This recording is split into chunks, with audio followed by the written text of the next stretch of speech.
Today, we're going to cover essentially 5 different crops. These are all federal crop insurance policies, and processing beans, fresh market and processing sweet corn, and fresh market and processing tomatoes are all insurable in the state of Pennsylvania. That's what we'll be talking about today. To start off, let's look at what our focus is. We're going to go through some of the crop insurance basics, some structures, some provisions, some forms, before we dive into the specific crops and their coverages.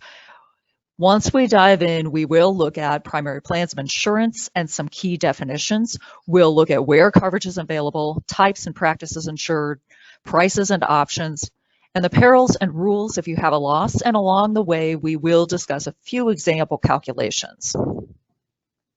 First, let's consider the relationships that make up the federal crop insurance program. These are some areas that you might be familiar with if you're familiar with crop insurance, but as a little background, there are 4 key aspects to the whole cycle of working together to provide effective crop coverage for the ag producer. We start with the Risk Management Agency and the Federal Crop Insurance Corporation.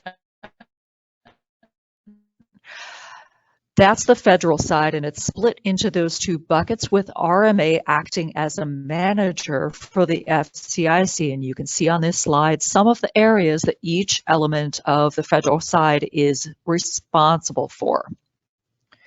We move over to the private partner of the federal government, the approved insurance provider. Throughout this webinar, I might refer to the approved insurance provider as an AIP, the insurance provider, your crop insurance company, and during any time today, all of these terms refer to the company described on this slide. Next key is the agent. Now, this is for you that are producers, this is your key connection to learning crop insurance inside and out, and making sure that your risk management needs are met. The agent provides product and premium information to the insured, collects information from the insured that is necessary for obtaining and maintaining insurance coverage. And the agent also builds a key relationship with the farmers. Finally, the linchpin of the relationship in this cycle is you, our farmers. The farmer has the ownership in the crop, enters into contracts and crop insurance policies to insure, must report and does all required information, pays premiums and fees, and ultimately can gain some support to help make up for any losses that they may incur on their crops. So before we dig into the details of our policy information, we need to talk about a critical piece in the crop insurance puzzle, and that's finding an agent. So if you do not already have a crop insurance agent, you will want to have one, and this screen here shows you how to find an agent through the federal crop insurance lookup on the Risk Management Agency's Agent Locator screen. So you can see at the top where you'll go to click and arrive at this next screen, where you will get to a place where you can search by distance, by crop, by language, and by agent name, and find an agent in your area. Now we'll go through a little basic provision refresher. The Common Crop Insurance Policy basic provisions are the base policy for all the crops and plans we will discuss today. Key item, as Lynette mentioned, this webinar will be recorded and available to you to watch as many times as you need, pausing screens, reading screens as you go through. The Crop Insurance Basics webinar and another webinar that we'll touch on later are already recorded and available to you to watch. This one was recorded on January 8th of this year, and you can see on the slide where you would go, cropinsuranceinamerika.org, and how to navigate in order to watch the recorded webinar. You go to Webinars Pennsylvania and follow the guide that's on the screen here. A few items that are key to any crop insurance policy. Person type. The person type is simply the entity that you operate as for your sales and marketing. So for example, if you sell as an individual and are married, you will want to insure as an individual spousal person type. Sounds a little strange, but essentially it's you and your spouse, 50-50 presumption, insuring together as an entity for your policy. If you do business as a partnership with an EIN, then you should insure under a partnership with that name and report the EIN that accompanies your partnership. Now, as long as you stay within the guidelines of your crop insurance program, it is helpful if you're insured as the same entity with the same tax ID as you use for other government programs, particularly for the Farm Service Agency programs. But most important is to ensure that you are covering your crops under a person type that is appropriate for crop insurance. Also key is substantial beneficial interest. In a nutshell, all this means is that by the sales closing date, you're going to want to report, along with your information, all the persons who have an interest in you as the insured person. The easiest example of this is a spouse. So as we mentioned on the previous slide, a spouse is presumed to have an interest in the named insured person. Either spouse in that case could be the named insured. If you would normally have an SBI and you don't report it, that could impact your ability to have insurance coverage. So you want to make sure you work with your agent to ensure you don't miss anything. A couple of additional items that are important are the conservation compliance. This came back into play for crop insurance strongly through the 2014 Farm Bill. This form, the AD 1026, is an FSA form that you will file with your FSA county office.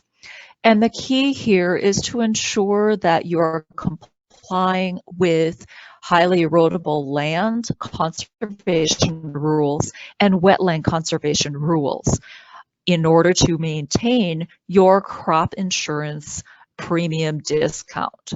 It's a very important aspect of crop insurance that you don't want to miss out on. But if you are not eligible, if you have not filled out this form as required with FSA, then you may not be eligible for the premium discount and you will be required to pay the full amount of premium. Now we'll start getting into some of the elements that are key to our conversation for our policies today. Basic units and optional units we will talk about next. A basic unit is something you'll automatically qualify for dividing up your measure of insurance. Basic units, unless otherwise specified in the crop insurance provisions or the special provisions, are the insurable acreage of that crop in the county on the date coverage begins for a crop year in which you have 100% share in the crop. This is all your owner-operator land or land that is rented, cash rented at 100%, and you are going to take all the benefit or loss of the crop produced. Or any land owned by one person and operated by another. So owned by your neighbor, operated by you. That would be the qualification for a second basic unit. So it's the person you share with, not the share percent. There is a premium discount for basic units for these crops in Pennsylvania, and the catastrophic endorsement, which is discussed in the basic crop insurance webinar is only insurable as a basic unit structure. Optional units are a smaller subset of a basic unit. So optional units are allowed by section, section equivalent, or farm service agency farm number. And depending on the crop and the special provisions, you might be able to subdivide those by irrigation practice. Now, although an optional unit structure is going to require a higher premium amount, it does allow for losses to be paid on a more granular level than your basic unit level. It's a smaller land area involved in determining damage and production. Also pertinent today is the organic practice. Most of our crops that we'll talk about today do have organic and transitioning to organic practices available with a premium price for that organic crop. Crop insurance is provided if the actuarial documents show, and as I mentioned, all of these crops will have organic practice. For the organic practice, you will need to, if you're insuring as certified organic, have a written organic certificate in effect, naming the entity certified, the effective date of the certification, your certification number, and the types of commodities that are certified. Additionally, as I mentioned, the prices are different for those organic crops. Contract pricing might be available for certified organic and transitional acreage, and we'll see that with our crops we talk about today. The crops that we review do all have, most actually have contract and organic. So many pricing options for these crops today. Finally, written agreements. As I mentioned, this is another webinar that does have a recording available to you if you would like to seek that out and sign up, watch it once, twice, as many times as you need if this is an area that you'd like to understand. Next, we need to talk about a little bit of paperwork. You're required to file certain paperwork with your agent by set deadlines, and here we'll highlight a few requirements for the application, the production report, and the acreage report. Your application needs to be signed by the earliest sales closing date for the crops on your application. If you're late, that application will be rejected by your AIP or your insurance provider. It must include your name, your address, tax ID, and the SBI, along with your selected plan of insurance, county, crops, coverage level, price, optional endorsements you want on each crop, and more. You'll need to plan to spend some time with your agent completing this form.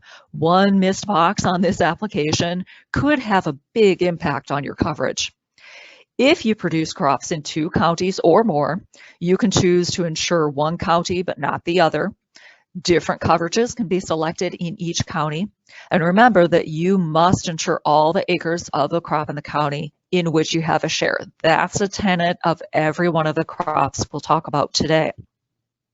When the AIP receives your properly completed and timely submitted application, that AIP will process it and will send you a summary of coverage and a set of policy documents.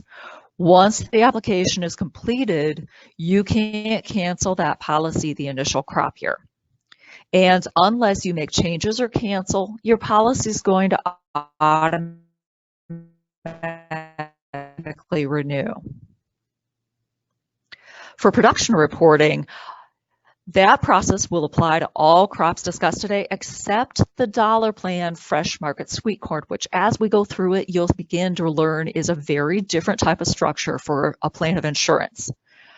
You'll see there that I've kind of greened out, actually not grayed out, the upper right-hand requirement on the production reporting slide because that doesn't apply to these crops we're talking about today. There's not farm stored production as there would be, say, with a grain crop. Production reporting is required by the earlier of your published acreage reporting date or 45 days after the sales closing date, whichever comes first. And you do need to report all the production in acres to build up an actual production history database that ultimately leads to your production guarantee for 4 of the crops we'll go through. You need to have acceptable production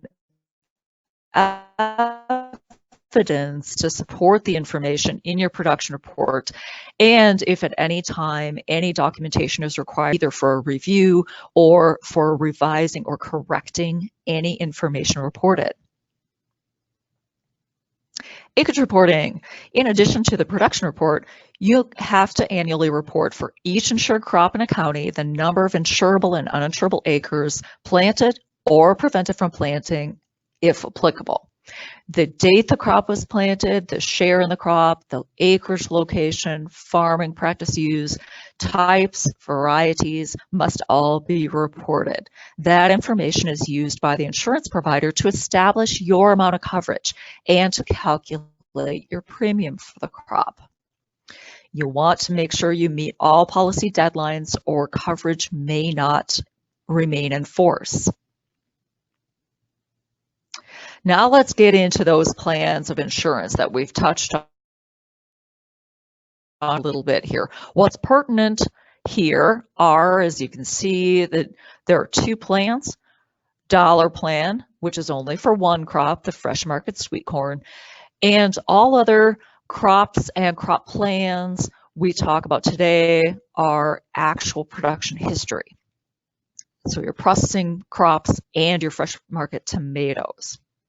Dollar plan, what is that? It's going to protect you against a declining value, as the name would imply, and that is due to damage that causes a yield shortfall. So that's the crux of a dollar plan. You'll have a dollar insurance, and that's based on the cost of growing a crop in the specified area. The maximum dollar amount of insurance that you can have is stated in the risk management agency issued actuarial documents. And you're going to select a maximum dollar amount equal to CAT or additional coverage levels. And our actual production history. Well, this is the oldest still active federal crop insurance plan of insurance. This has been around for a very long time. It protects against yield losses due to naturally occurring events. You'll select a coverage level, which is a percentage, which will equate to a percentage of your approved yield. You will use the actual production history from the crop and the county to develop databases of 4 to 10 years and to determine and approve a final APH yield for each database. That yield is used to arrive at your guarantee, which is the approved APH yield times that coverage level we mentioned you will select. And an indemnity would be due for an APH plan if the harvested production plus any appraised production is less than your production guarantee. Now let's look at a few key definitions from these crop policies. First up is fresh market sweet corn. This crop does not have a contract required and is a dollar guarantee crop. Allowable cost for fresh market sweet corn. This is a dollar amount per container. Yes, it's a container crop rather than a bushel or a tonnage crop. Per container for harvesting, packing, handling, and marketing costs like picking, hauling, packing, shipping. It's shown in the special provisions, and it's currently $3.05 per container. It is subtracted from the price received for each container of sweet corn to determine your value of your sold production. Amount of insurance per acre is a dollar amount of coverage determined by multiplying a reference maximum dollar amount in the actuarial documents by the coverage level that you selected. Average net value per container is a total of net values for all containers of sweet corn sold divided by the total number of containers of all sweet corn sold. A container, which I keep mentioning, is the unit of measure for this crop, and it's defined as 50 ears of fresh market sweet corn. Direct marketing. This is defined in a couple of our policies that we'll look at today. This is the sale of fresh market sweet corn directly to consumers without the intervention of some intermediary, like a wholesaler, a retailer, a packer, processor. This could be selling through an on-farm or roadside stand, a farmer's market, or letting the general public come into your field to pick, kind of a you-pick operation, pick your own. In most cases, this is not allowed through the crop provisions for the crops where it's defined today. However, for fresh market sweet corn in Pennsylvania, there is a special provision statement that does allow for coverage for fresh market sweet corn that is grown for direct marketing. Again, you'll want to check your actuarial documents with your crop insurance agent, but for the currently published actuarial documents, that is allowed. Marketable sweet corn is simply the sweet corn that's sold for any purpose or grades US number 1 or better in accordance with the requirements of the US standards and grades for sweet corn. Minimum value is an important item for this policy. It's a dollar amount per container that's used to value the marketable production to count. And the production to count is what's used in determining a potential indemnity payment if you have a loss. Currently, the special provisions list the minimum value per container as $5.75. That's applied to any sold production that is valued at less than $5.75. So it's a little bit of a boost. And that $5.75 is the boost if after your actual amount that you got per container minus an allowable cost, which again, that's looking at what your input costs were to get to that container, is subtracted. So let's go through a couple of examples to make that make sense. Example A, if you receive $10.50 per container, you would subtract the $3.05 allowable expense and arrive at $7.45 per container value of production. That's your net value. This is greater than the minimum value, so we'll use that calculated $7.45 in any additional calculations. However, if you only received $7.50 per container, you would subtract the $3.05 for allowable cost and arrive at $4.45 per container value of production. Again, that's a net value. That's less than the minimum, so you're going to substitute the minimum to bump up that price. Reference maximum dollar amount. That is currently $1,305 per acre, and that's a value that's established for the state by the Risk Management Agency and published in the actuarial documents. Your guarantee is determined by using this value times your coverage level. And now let's talk about fresh market tomato definitions. Fresh market tomatoes, unlike fresh market sweet corn, are a carton crop. And a carton is a container holding 25 pounds of fresh tomatoes. Direct marketing is Also, unlike fresh market sweet corn, not covered under the fresh market tomato crop. So we have it defined here simply to identify what it is. Again, it's selling through on-farm or roadside stand, farmer's market, or permitting the general public to come in for a U-pick operation. The challenge here is that we do not have a special provision statement that allows for direct marketing in the state of Pennsylvania for fresh market tomatoes. For fresh market tomatoes, we need to define a few aspects of the fruit itself. The first fruit set is the date when 30% of the plants on the unit have produced fruit that has reached a minimum size of 1 inch in diameter.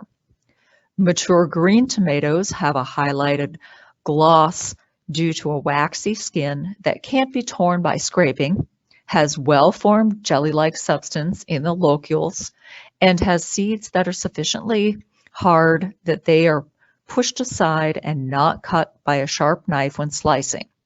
And they show no red color. The next stage in the stages of growth and maturity is a ripe tomato. It meets the definition of a mature green tomato, except the tomato shows some red color and can still be packed for fresh market under the agreement or contract with the packer, if a packer agreement is applicable. And you see at the top of our slide here that this crop may have a packing contract. It is not required, but they may have one in place. And we'll talk more about that later. This is a production guarantee crop. Let's talk about some definitions for our processing crops. These we will discuss all together. Base contract price. This is the price in the processor contract without regard to any discounts or incentives. For beans, the price may be by grade factor or by sieve size. Processing tomatoes do not define a base contract price. A broker is an enterprise with appropriate licenses and permits in Pennsylvania that has a long-term agreement in writing with a processor to purchase and deliver the processing beans or processing tomatoes that are grown under the processor contract. In this case, processing sweet corn does not include a definition or a use of brokers. Bypassed acreage. This is applicable to all of our processing crops. It's land on which production is ready for harvest, but the processor elects not to accept such production, so that acreage is not harvested. For processing beans and sweet corn, there are a few additional elements in the crop provisions that you should review with your agent. A processor, that's any business enterprise that's regularly engaged in processing tomatoes or in canning or freezing, processing beans or processing sweet corn for human consumption.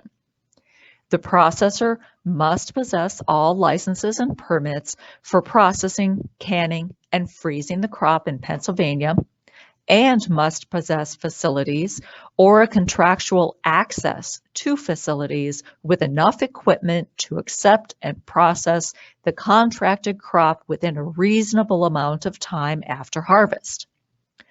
And a processor contract, that's a written agreement between you and the processor, or if applicable, a broker. It needs to contain your commitment to plant and grow the processing crop and deliver the production to the processor, or, as applicable, a broker. The processor commitment to purchase all the production stated in the processing contract. For processing beans and sweet corn, it will also contain a base contract price, and for processing tomatoes, a price per ton that will be paid for all the tomatoes produced. Also for processing beans, multiple contracts with the same processor that specify amounts of production are considered one single processor contract unless the contracts are for different types. And for processing sweet corn, similarly, multiple contracts with the same processor that specify amounts of production are considered a single contract. And your base contract price is going to be all the weighted average of those applicable contract prices if they're different.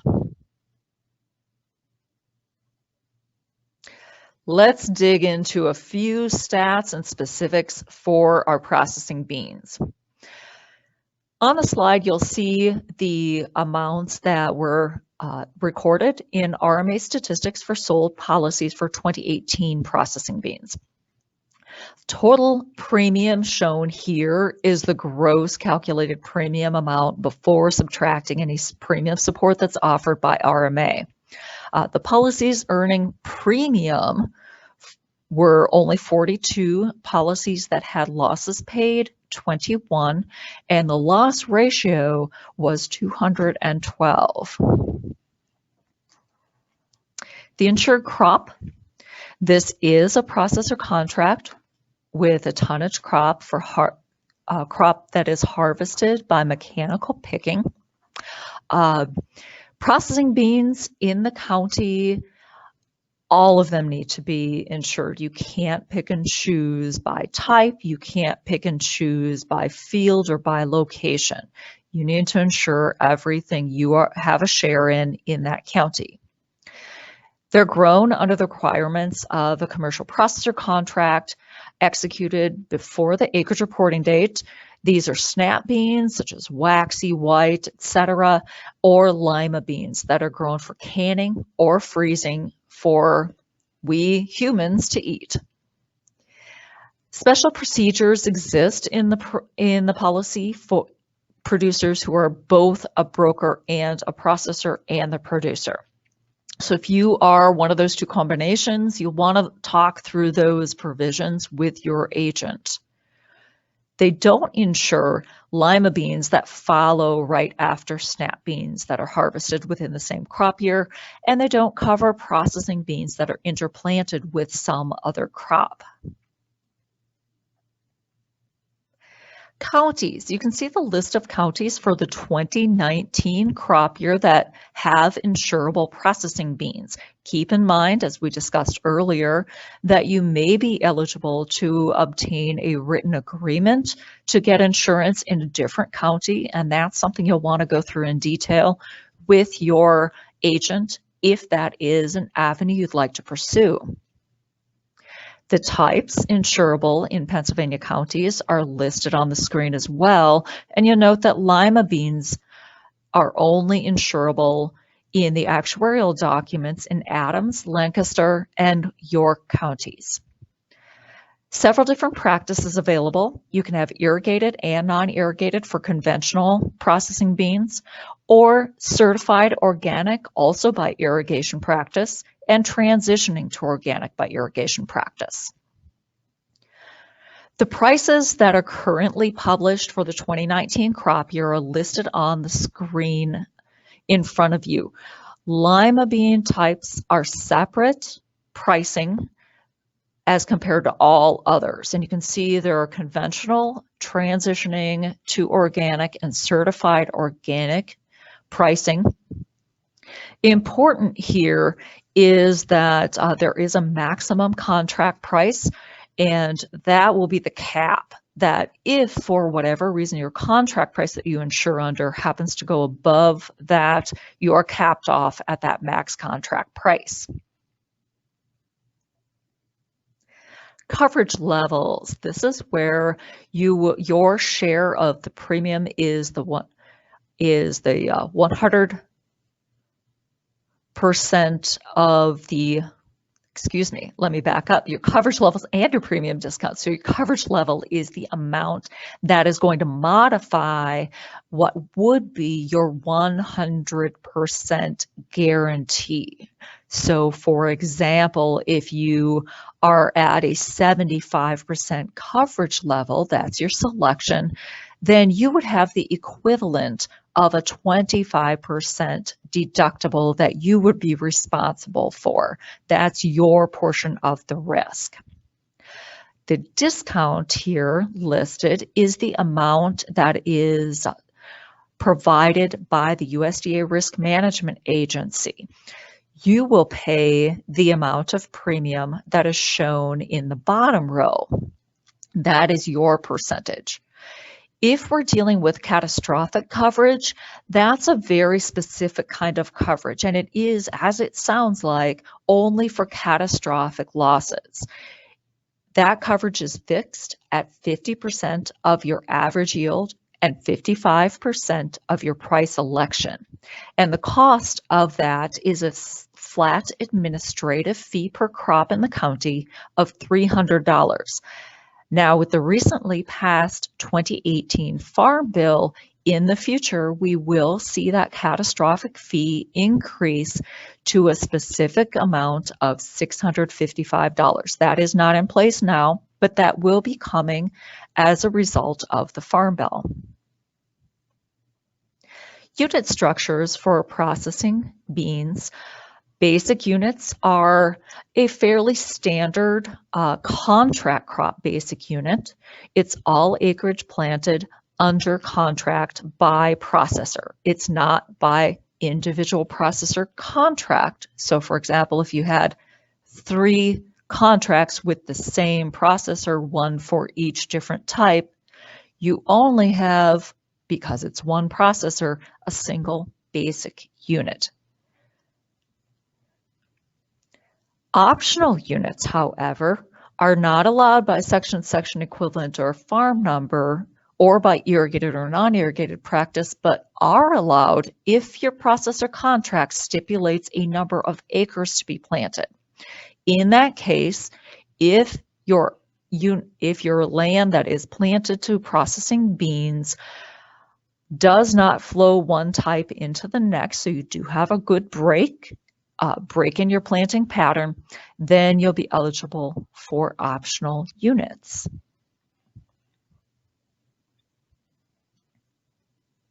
Common coverage elements. I throw these in for each of the different crops that we're talking about today, just to call out some elements that are in a majority of our large crop insurance policies, and those are replanting reimbursements, prevented planting payments, and a late planting period. So a time after the final planting date where your guarantee will be reduced, but you would still have coverage for your crop if you plant during a kind of a grace period. For processing beans, there is a replant reimbursement eligibility. There is prevented planting coverage, and it does also include an additional 5% prevented planting increase option if you choose to take that. But there is no late planting period after the final planting date in the actuarial documents. The insurance period for processing beans begins when the crop is planted, and it will end the earliest of the dates you see on the slide. The calendar dates that are involved here are September 20th for snap beans and October 5th for lima beans. So if none of the other occur prior to those dates, that will be your end of insurance. Options and endorsements in the actuarial documents. You can see there are several that are applicable for processing beans in Pennsylvania. Contract pricing. If you did not have a contract price otherwise allowed, which in the case of Pennsylvania beans, you do have other ways to use a contract price. So those other ways would take precedence over a contract price endorsement. You have coverage levels by practice, hail and fire exclusion, an additional amount of prevented planting coverage eligibility, a yield adjustment, a yield cup, a yield exclusion. All of those elements can be discussed with your crop insurance agent to get the scoop on how they work and whether they're a good fit for your operation. And then there's one endorsement available for processing beans, and that's the supplemental coverage option that sits on top of your base policy. Again, a great thing to discuss with your crop insurance agent. On this slide, we look at very important dates and deadlines for the lima bean type and then for all other types. You'll see that we've included on this slide the sales closing date, which is also the cancellation date, production reporting, final plant date, acreage reporting, which is also the date the contract should be turned in, premium billing, premium due if you want to avoid interest on your premium bill, end of insurance, and termination date. If you watch the replay, you'll be able to pause here and view the list. Several of these are also included in the supplemental handouts as the fact sheets are posted for this webinar.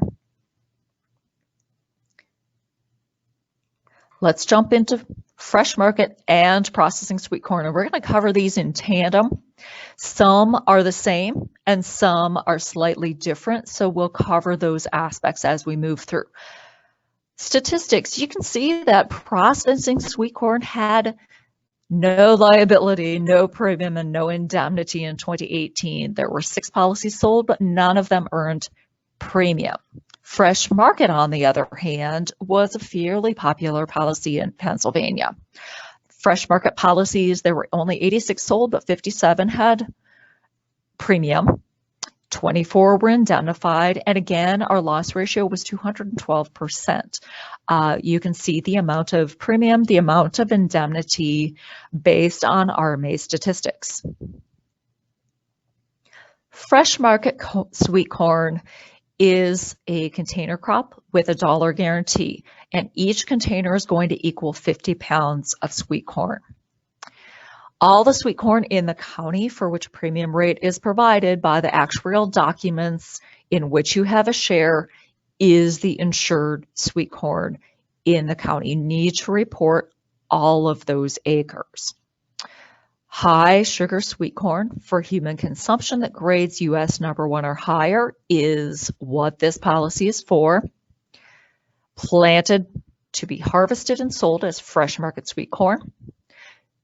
You must, this is an interesting tenet, you must have grown sweet corn for commercial sale or managed a sweet corn operation in at least one of the 3 previous crop years in order to be insurable. Important key here, a couple of items that are not insured: sweet corn interplanted with another crop, and here again, here's that direct marketing. We talked a little about this, but sweet corn for fresh market in Pennsylvania does allow for direct marketing coverage through the special provisions. So you'll want to check those actuarials. You may have an opportunity to insure both your non-direct marketed and your direct marketed fresh market sweet corn. Processing sweet corn is, as the name implies, a process or contract crop. It is a tonnage crop. All our processing crops are. This crop is grown under the requirements of a commercial processor crop contract executed before the acreage reporting date with that copy of that contract provided to your agent. Sweet corn is grown for canning or freezing and sold for all of us to buy in your local grocery stores. Special procedures do exist if you're the producer and a broker or a processor. And again, sweet corn can't be interplanted with another crop to be insured as under the processing policy. Let's talk about counties, types, and practices. Fresh market is available in almost every county. I didn't go through one by one, but the list going through looks like it may be every county in Pennsylvania has a fresh market sweet corn policy available. The processing sweet corn is limited to the counties you see on the screen. There are no types differentiated for processing or for fresh market sweet corn, but there are some practices. You've got irrigated and non-irrigated conventional. And again, certified organic by irrigated or non-irrigated practice, and transitioning to certified by irrigated or non-irrigated. Our prices here are split out by fresh marketing and processing. And again, you'll see differences for the processing for conventional, certified organic, and transitioning to organic. Let's talk fresh market first. So the pricing here is very specific to the different types of values we defined on our definitions page. So we've got our reference maximum dollar amount, and that's $1,305 per acre, and that's going to come into play for setting your essentially your guarantee, which we'll go through in a few examples as we calculate out liabilities and premiums in a future slide. You'll have your maximum dollar amount, minimum dollar amount of coverage, a CAT, and then there's that allowable cost price, that $3.05 that we ran through a few examples on in a previous slide. For processing, you can see there's nothing but a maximum contract price listed for any of the three types, your conventional, your certified, and your transitioning organic. That's because you must have a contract price. There is no other way to insure this crop. Coverage levels and premium discounts, very similar to what we saw on our processing beans, except here you'll see that we go up to 85% coverage level. So your 85% coverage level then would leave you with only 15% as an equivalent of a deductible for you taking on that specific risk. Now that's 15% out of the assumed 100% of your guarantee, not your actual cost to produce the crop. Premium discounts here, as you'll notice, we stopped at 75% for our processing beans, and we will when we get to our tomatoes as well. That is the top coverage level. The premium discount there is 55%, meaning your share of the premium is 45%. If you look at that 85%, now we're getting to where your premium share is 62%. So we've really increased your cost, as we discussed earlier, but your coverage is significantly higher, as well as your ability to potentially incur a loss and receive an indemnity benefit. Unit structures. Fresh market sweet corn's pretty straightforward. They only have a basic unit, and it's as we defined earlier in our presentation. It's all the land you own or operate at 100%. That's one basic unit. And if some other person or entity is shared with, then that each share arrangement is a separate potential basic unit. Could be by planting period if that's applicable, but based on the current set of actuarial documents in Pennsylvania, planting period is not an applicable tenet. Processing is a little bit different. Your processing basic unit is the same as a processing bean basic unit. All the acreage planted under a contract by processor, not individual contract. Optional units are also similar to the processing bean optional unit in that you're not setting up optional units by section, section equivalent, farm number, or irrigated practice, but potentially you could have optional units if the processor contract stipulates a number of acres to be planted. Again, that's something you'll want to look at carefully with your crop insurance agent as you go through the policy and discuss what will work for you. Here's our common coverage elements again. Included for both fresh market and processing are replanting reimbursements. And for processing, this has a prevented planting payment element. Also has the 5% additional increase option for prevented planting. Excluded for fresh market is prevented planting, and for both, no late planting period. So again, we're seeing that there is no additional grace period for planting after the final planting date.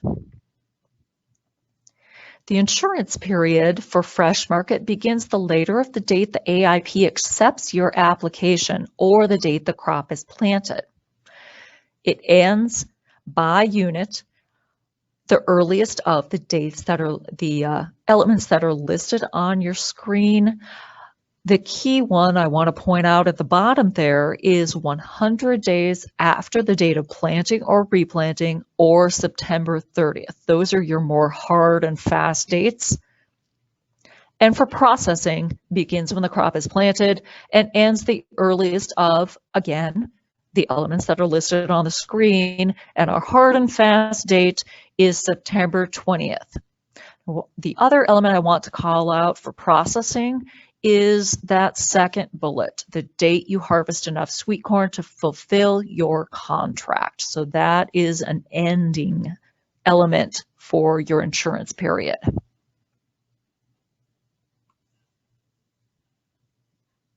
Now, options and endorsements. We had quite a long list for our processing beans, a little bit shorter here in particular for the fresh market. Hail and fire exclusion and a coverage level by practice differentiation are allowed for fresh market and processing. Processing also has that 5% increase to prevented planting coverage, a yield adjustment, a yield cup, and it has the supplemental coverage option endorsement available. And let's touch on the dates. Dates and deadlines are a absolute key and a must in the crop insurance program, regardless of which crop you produce. Sales closing date, again, we're looking at a 3/15 for both of these crops, so that's coming a little sooner than later, not too far away. Production reporting is required for a processing crop, not for your fresh market. We list a final planting day. We've got a July 15th acreage reporting date. And again, for the processing sweet corn, you'll need to turn in a contract. Premium billing date is August 15. Premium due September 30th if you want to avoid any interest incurred. And our end of insurance dates, as we already looked at in our insurance period, and a termination date, which is, in this case, 1 year after the sales closing date. Next, we're going to talk about the specifics for our fresh market and processing. Then we're going to get into coverage. Here's our stats. Again, our total premium here is the gross calculated premium before any premium support. And for fresh market tomatoes, we had a loss ratio of 345% with 4 policies earning premium and 3 policies being indemnified. As you can see, the indemnity dollar amount was not huge, but compared to the total premium, it was a rather large sum. And for processing tomatoes, our policies and our dollar amounts are definitely higher. The loss ratio, unfortunately, is equally higher, and that came out to a 758% loss ratio last year. Now, with all of these statistics, what I hope it does show to farmers is for your premium that you're paying and for following all of the guidelines and the good farming practices that are pertinent to every crop insurance policy, you can recoup your lost income through a crop insurance policy. So it really does benefit you to go have a conversation with your agent. Let's talk about the insured crop. Fresh market is a carton crop. talked about that a little bit earlier, but a carton is 25 pounds. Cartons are packed either by you if you have the means, or, and this is the optional contract arrangement, could be packed by a packing facility. For fresh market tomatoes, you aren't required to turn in a copy of a contract if you have one in place. This is a transplant crop. Same thing for your processing crop. Tomatoes are started elsewhere. They're grown to seedlings, and those seedlings are transplanted. Direct seeding is not how you can gain insurance. You have to be transplanting seedlings. You're subject to a packing contract, again, if you have one, unless you control a packing facility, or an exception is in the special provisions. And just like our fresh market sweet corn, you need to have managed a fresh market tomato operation for commercial sale in at least one of the 3 previous crop years. Here we've got a special statement that I really want to call out for what's not insured, unless they are covered in the special provisions, which in the Pennsylvania provisions that I looked at for 2019, we do not have insurance for cherry, Roma, or plum type tomatoes under the fresh market crop provisions. And tomatoes cannot be grown for direct marketing. Again, there was not an exception in the 2019 version of the special provisions for allowing for direct marketing, unlike sweet corn, fresh market sweet corn, which did allow. The second bullet under not insured is a really important one. This is a rotation requirement to avoid disease and pests. Tomatoes, peppers, eggplants, or tobacco, if those were grown on the acreage within the previous 2 years, and that's the acreage that you planted your fresh market tomatoes to, those will not be insurable unless the soil was fumigated or nematicide was applied. So you need to be real careful with your planting practices and your rotations. There is an exception in Pennsylvania specifically that this rule is not applicable for a first planting. Processing crops, again, as the name implies, it is a processor crop tonnage program. These are tomatoes grown for processing and sold for human consumption. They are grown under the requirements of your commercial processor contract executed before the acreage reporting date, and again, not insured are direct seeded tomatoes and tomatoes interplanted with another crop, or tomatoes grown on acreage on which tomatoes were grown in either of the 2 previous crop years. Where are these programs available? Fresh market counties, there's only 4 in the current 2019 actuarial documents, and you can see those on the slide. There are many more for processing tomatoes. Again, no type differentiation for these crops. And fresh market practices are an open practice for conventional, so there's really no practice specified. And organic and certified transitioning to certified do not differ by irrigated or non-irrigated. They're just organic certified, organic transitioning. Processing practices do have the irrigated and non-irrigated conventional, and then certified organic and transitioning to certified, both by irrigated and non-irrigated practices. Pricing for your fresh market is on a carton basis. You can see those prices on the slide here. Processing is on a tonnage basis. And again, you'll see your maximum contract prices listed as well. Now we're back to our coverage levels and premium discounts, and the coverage levels as mentioned previously, are back to a maximum of 75% coverage level. So that's 75% of your total 100% production guarantee would give you the allowed guarantee. And that 25% you would incur at that level would be the equivalent of your deductible. Premium discounts are shown on the second row in the chart, and your premium share, what you will pay, that percentage is on the bottom row. Tomatoes are probably our simplest and most conventional or standardized unit structure of all of our programs today. The basic unit is all the land you own and operate at 100% would be a basic unit, and then any share arrangement with a person, that person sharing with you, that would be an additional basic unit. Tomatoes would also allow for by planting period for processing tomatoes if that is applicable in the provisions. Optional units are simply by section, section equivalent, or farm number.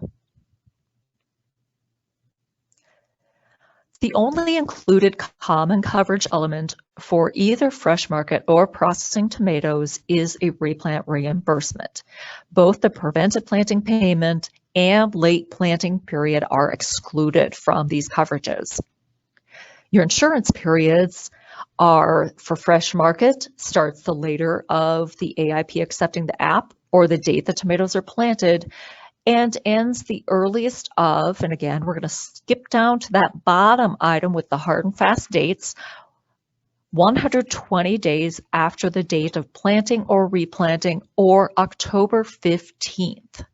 So if none of the others occur prior to one of those two dates, that is when your coverage would end.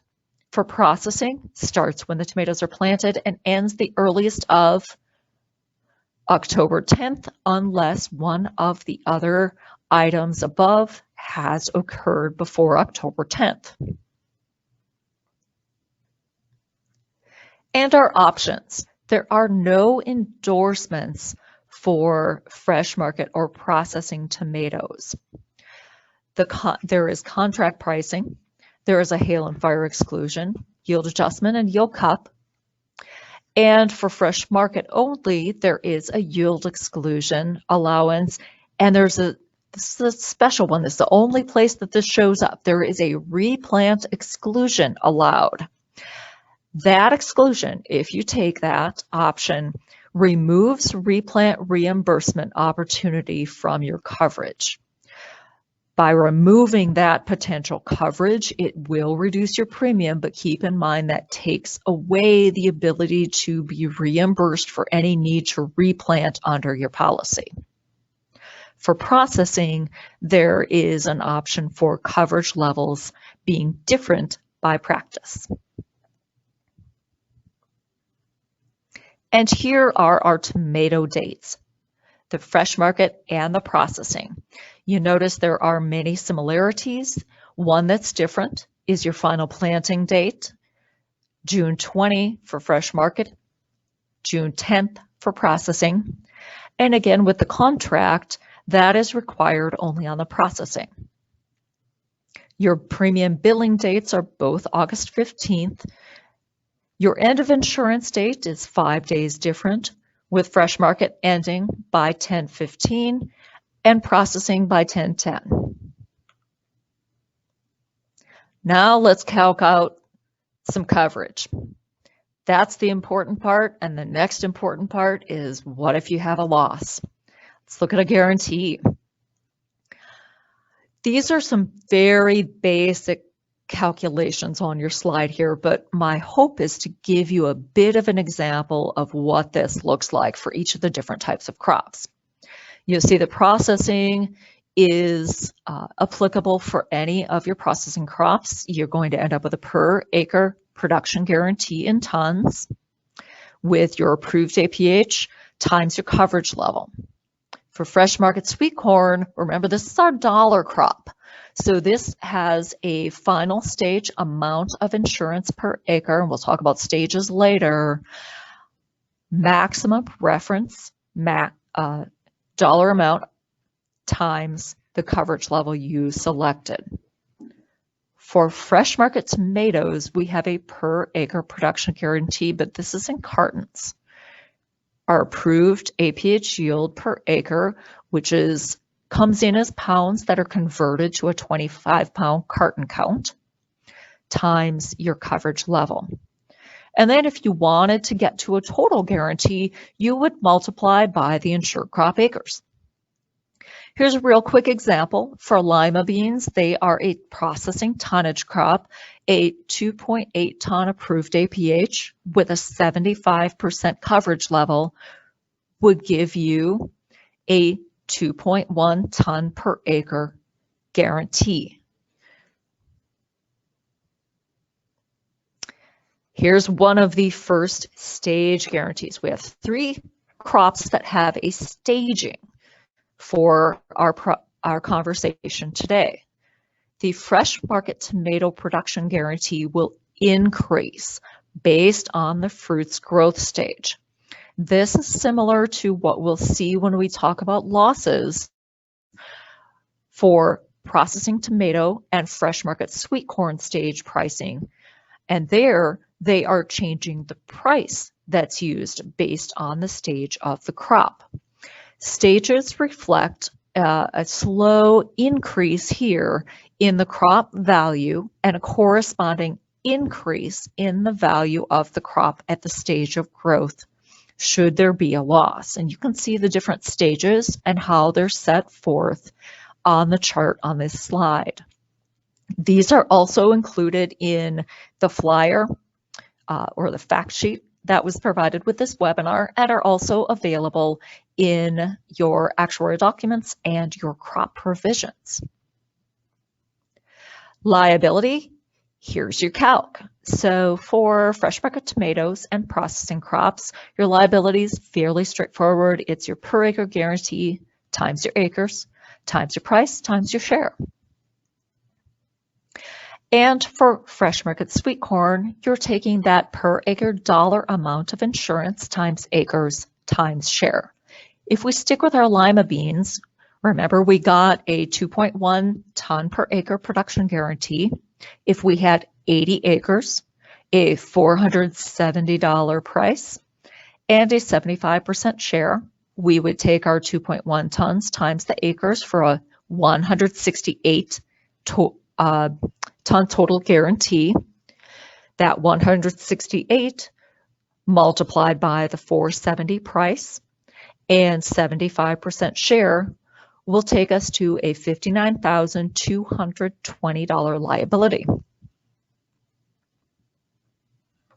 And premium. Our premium is set forth with RMA developed rates. Those are published in your actuarial documents. Those are not developed by any private companies. They are all federal government developed rates. The premium rate is used to calculate your premium and may be modified as you see on the screen. There may be rate discounts. That could be, as we mentioned earlier, for a basic unit that offers a 10% discount. Or with fresh market tomatoes, there's that replant coverage exclusion, and that offers a discount as well. You may have a surcharge. If you have an added option that does add an additional charge to your premium rate, that will be added in to arrive at a final premium rate to use in calculating your amount of premium. Now, for crops with stage guarantees, the premium is calculated as if the guarantee is at its max, so 100%. You can see on the right-hand side, we've got the different elements listed that go into calculating premium.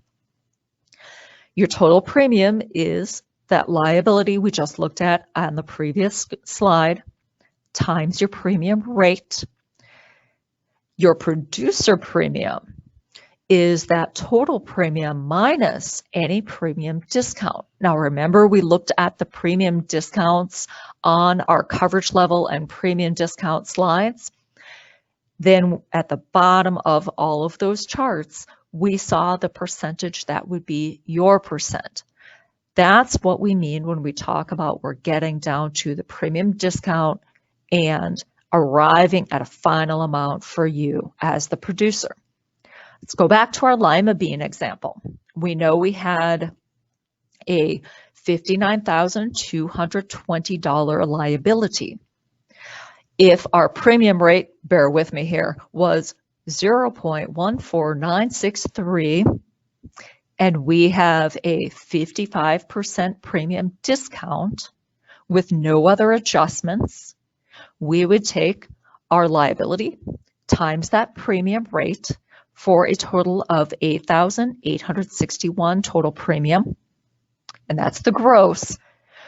We will then take that times our premium discount percentage of 55%, and we arrive at $4,874 premium discount.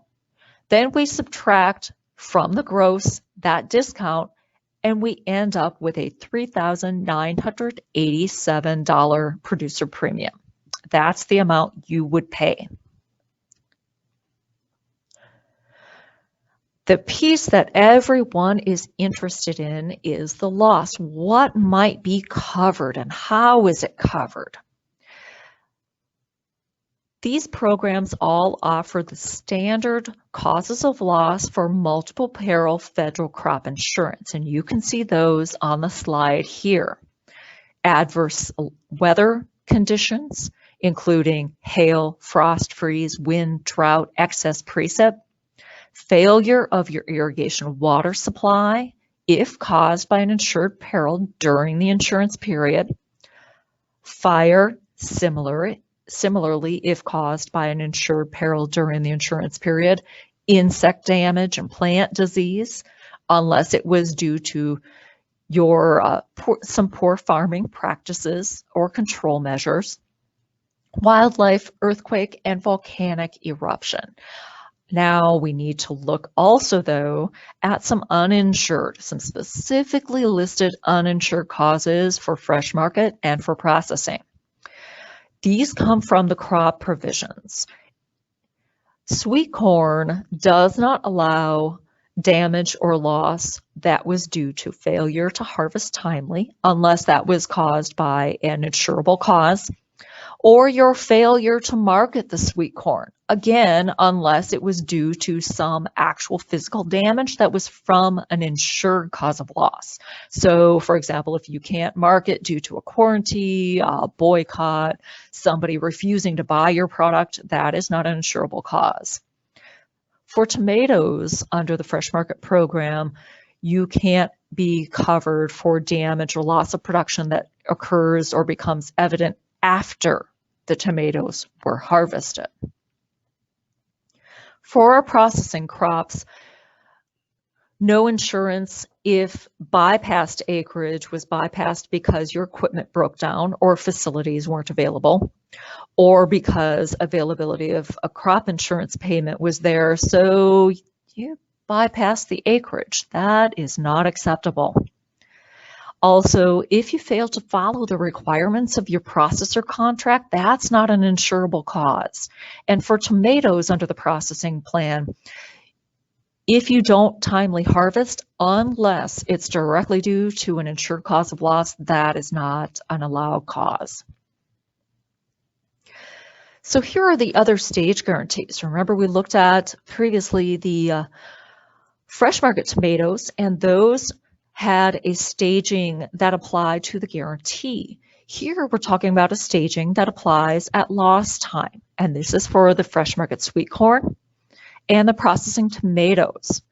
This also is included in charts and explanation in the crop provisions for each of these crops, but it's important to call them out here. These are based on the growth stage, and a percentage of your full price election is used at loss time. So you see the percentage in the middle column for each of the two crops. You'll see the staging in the left-hand column, And you'll see the length of time that is pertinent to each of the stages in the far right-hand column. This reduction is meant to reflect absence of harvesting cost and other maintenance expenses that are not going to be incurred until harvest time. We have a slide here for replant reimbursement, which we've spoken of a little bit, and then we'll talk also briefly about prevented planting coverage.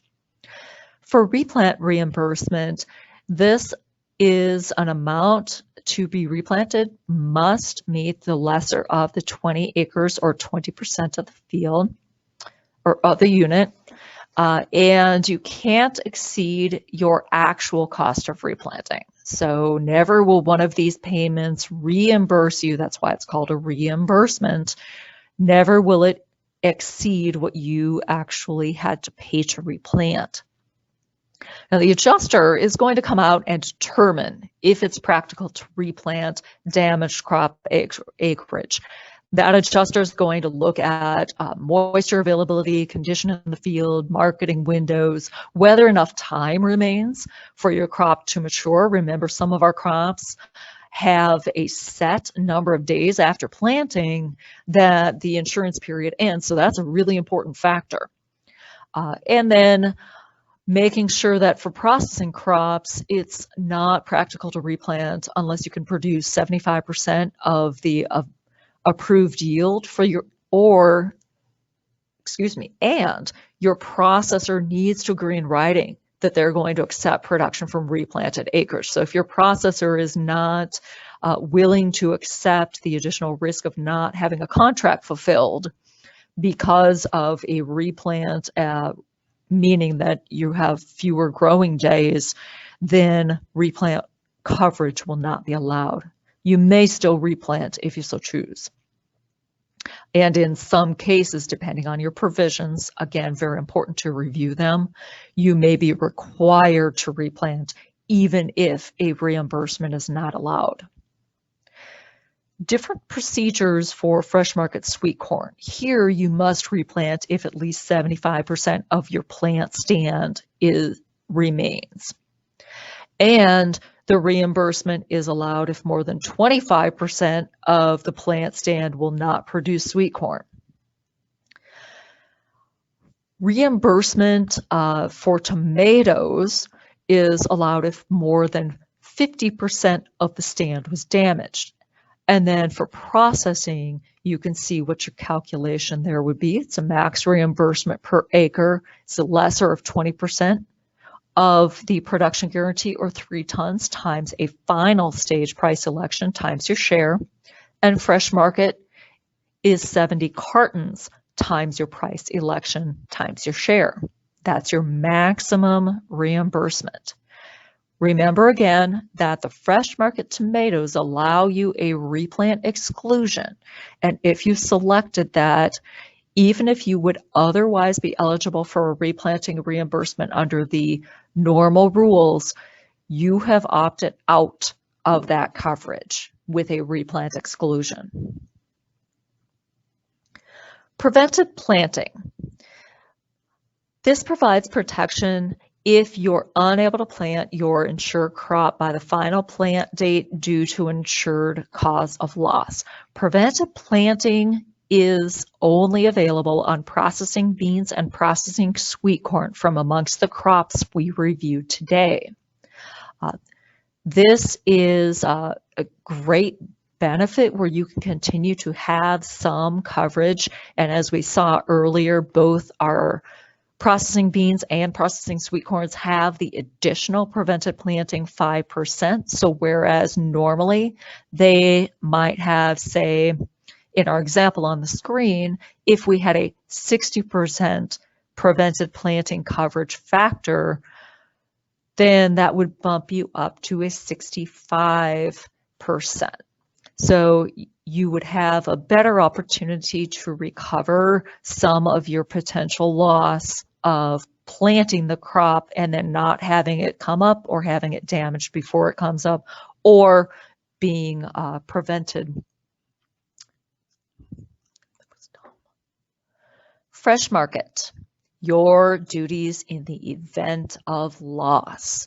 These are very important that you make sure you follow these and discuss these with your agent. Your agent is not allowed for federal crop insurance to be involved in the loss process, but they are able to help you understand the provisions and your requirements before a loss might occur.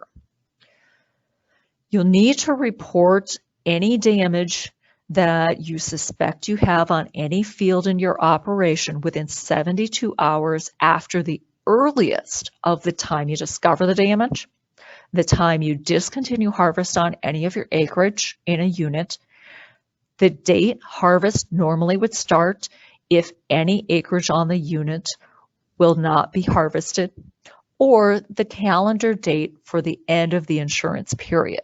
Now, for sweet corn under the fresh market, you also have the added requirement of at least 15 days before any production will be sold by direct marketing. Remember, in Pennsylvania, fresh market sweet corn does allow for direct marketing.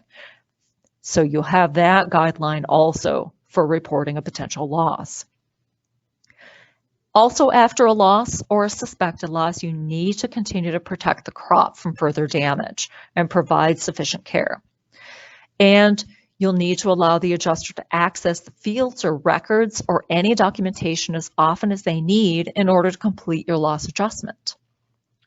For our processing crops, you have 48 hours after the earliest of the elements listed on the screen. So the time you discover damage, total description of the crop on the unit, or the time you discontinue harvest on a unit where some harvested production remains.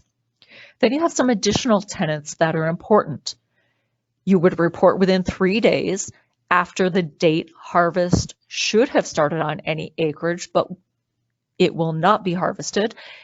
You will provide documentation for the reason for any bypassed acreage, and you would report within at least 15 days before starting harvest or immediately if damage is discovered during harvest. You'll protect the crop just like you do under fresh market. That's a tenet that exists for all crop insurance. You continue to protect that crop.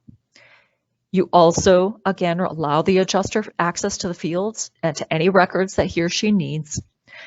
And here you would leave representative samples intact for each field of a damaged unit. Sample strips must be a minimum of 10 feet wide and the length of each field in the unit. And all of this information is included in your crop provisions. And you can go ahead and review these with your agent and discuss what each of the tenets mean and make sure all your questions are answered. So what does your adjuster do? Your adjuster is a pretty key person within this process. They'll determine the loss on a unit basis and settle the claim. They're going to use RMA loss adjustment procedures that are published and posted publicly on the RMA website. They will defer the loss adjustment if they can't determine a loss or a loss percentage or production to count, or if there are other reasons for deferment, such as seeing how the crop progresses.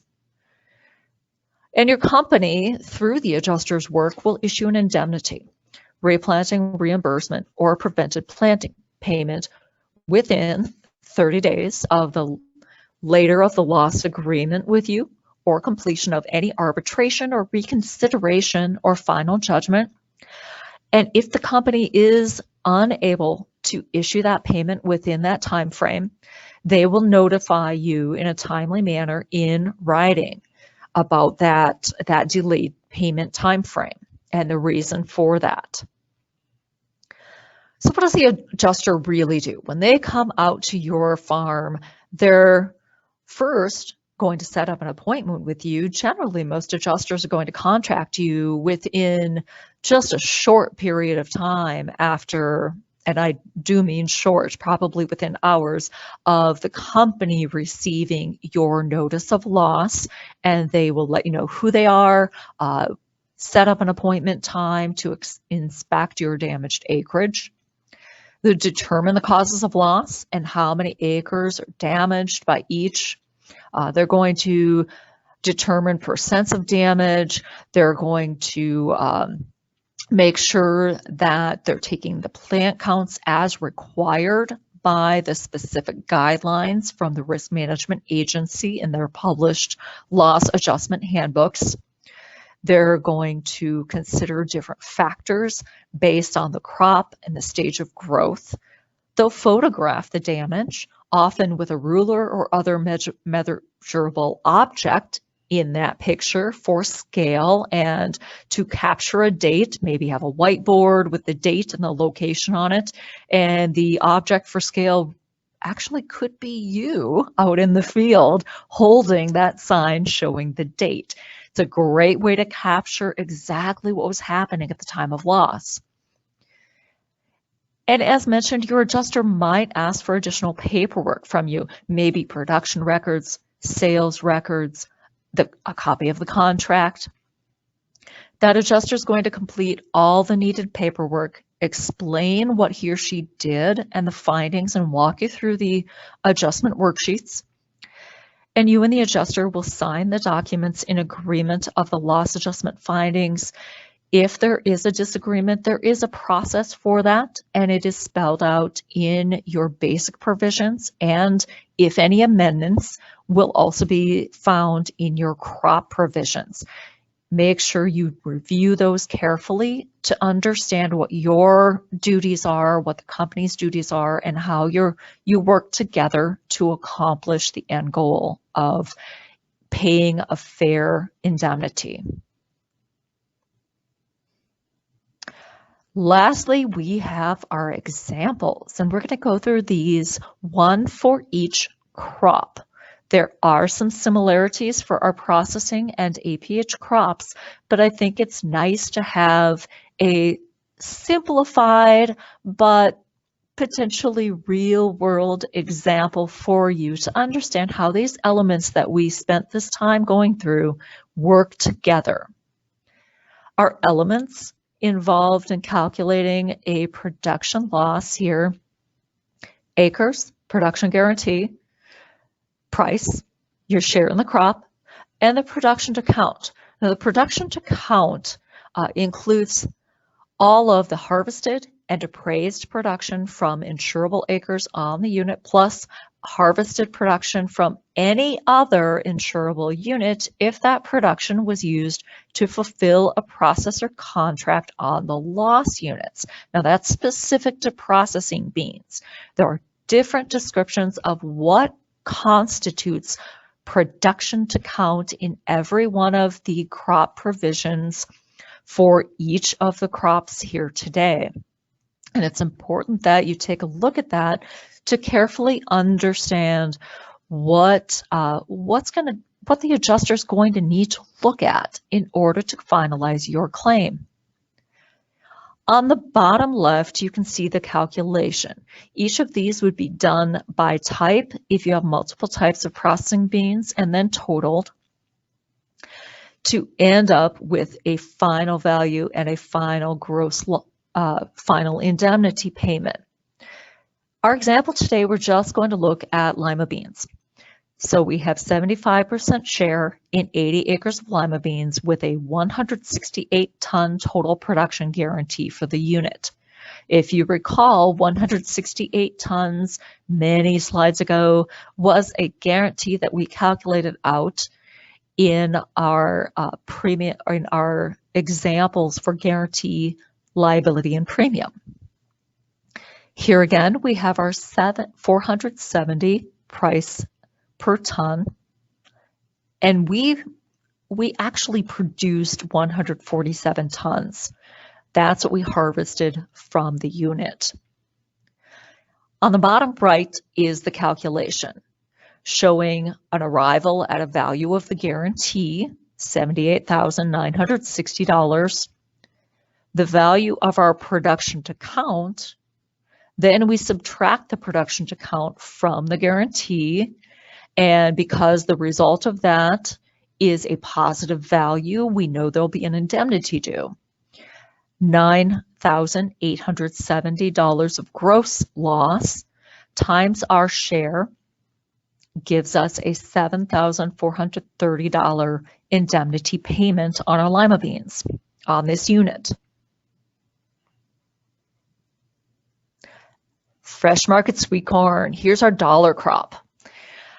Here we add in the standard of using acres, our share in the crop, production to count, but now we also have to look at elements of per acre dollar amount of insurance at the final stage value, stage percentage, if not final, otherwise it's 100%. Remember, we had our different stages, and a minimum value, just in case that needed to be used to do all of our calculations. Now here our calculations are by stage. We'll use our final stage per acre dollar amount of insurance times our acres, that result times a stage percentage, and then if there's more than one stage, we're going to total up those results from each stage, take that result minus the total value of production to count on the unit, and that result times our share. That's our indemnity. So 75% share on 80 acres. All the acres are at final stage, so that's 100% stage percentage. $979 per acre dollar amount of insurance. 7,985 containers were harvested and sold at $6.45, which is greater than the minimum value. So that comes out to a production to count in dollars here of $51,503. Through our example calculation, we take our dollar amount of insurance per acre times our acres, and we take that times our stage percent for a final dollar amount here at this point of $78,320. Because this was the only stage for these unit acres, we don't have to tally up multiple calculations. Now we need to subtract our production to count. So we take our $78,320 minus $51,503 for a $26,870 gross loss times our share of 75% for a $20,113 indemnity payment on the unit. Next is processing sweet corn. Now we're back to our fairly standard elements and our standard by type, if applicable, calculation process. Those elements on the left-hand side, I will leave for you to review. Let's talk through our scenario. 100% share on 100 acres. 495 tons total production guarantee for the unit. $197 or conventional maximum contract price per ton. So here we are using a contract price. 446 tons was harvested from this unit. The example calculation takes us to a $97,515 value of our guarantee. And then we need to calculate our production to count. That comes out to a $87,862 value of production to count. We subtract that dollar value of production to count from the dollar value of guarantee to arrive at a $9,653 gross loss.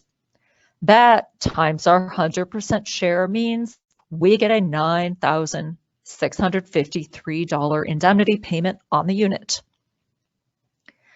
And finally, our two tomato crops. Fresh market tomatoes. Here, you'll notice that we have our call out again about final stage and the influence that may have on the price at loss time. Our calculation is generally the same as we saw for our processing beans and processing sweet corn. So we'll leave you to review the left-hand side information. But the scenario is a good one to go through here because we've got some interim calculations that were done to present the scenario. 100% share in 80 acres, all are at final stage, and 345 carton guarantee per acre. We take that times our 80 acres and we get that 27,600 unit total carton guarantee. So I'm kind of cheating here and putting that up in the top box rather than in our example calculation detail. We have a contract price here, an $18 organic contract price per carton.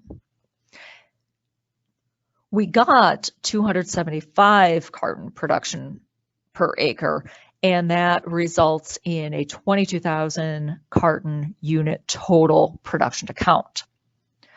So now we need to do our calculation.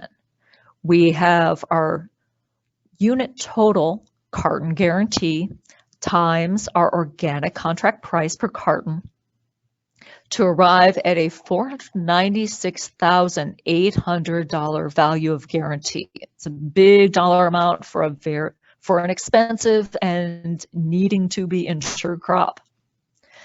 Now we need to calculate our production to count. That comes out to $396,000. We subtract that production to count from our value of guarantee and arrive at a $100,800 gross loss. Since we have a 100% share, that will also be our indemnity payment amount on this unit.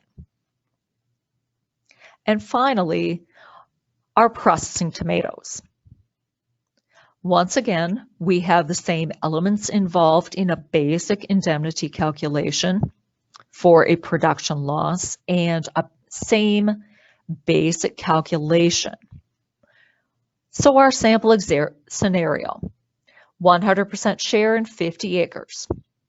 All are at final stage, 940 tons total production guarantee for the unit, $200 organic contract price per ton, and 735 tons of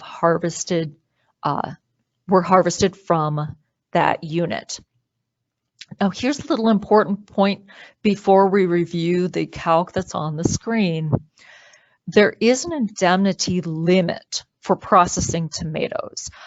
Processing tomatoes once harvest starts on any acreage covered by a processor contract that specifies the number of tons to be delivered.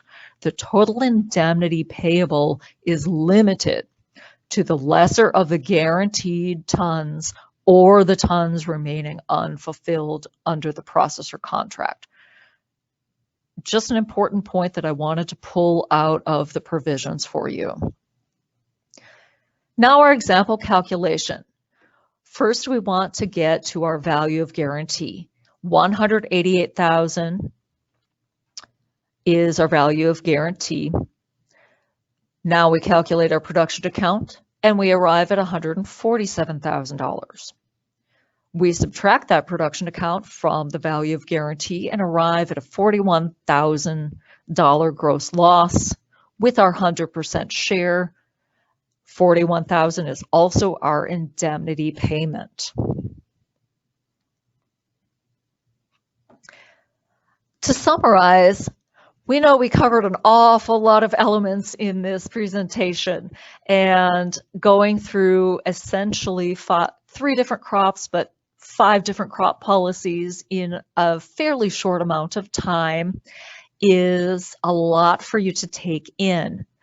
Please do look at the fact sheets as they'll help you because they're split out a little bit and will give you a rundown without reading the full policy of key tenets of that policy, of that coverage, and a couple of examples. You'll want to talk to your agent about any details for current year pricing, coverage options for your crop and county, and review the coverage quotes and determine what best fits your risk management needs.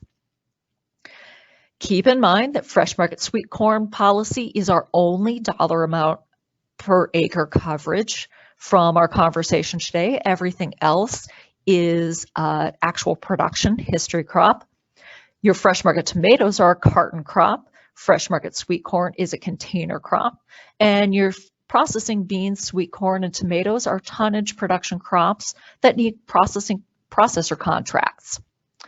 You'll want to keep very detailed records, as that's going to help you be able to report your production for the majority of crops discussed today. And you'll also want to make sure that you have those good records in case your loss adjuster needs them to assist in determining any indemnity that might be due to you. Finally, just a thank you for participating today and for being part of our webinar. You will be receiving a survey. Please let us know what you thought, what you would like to see for future. If you would like to learn additional information about these or other crops or other aspects of the crop insurance program, we'd love to hear from you, and we'd love to be able to accommodate your needs in a future presentation. Thank you for your time. And we will now end our webinar.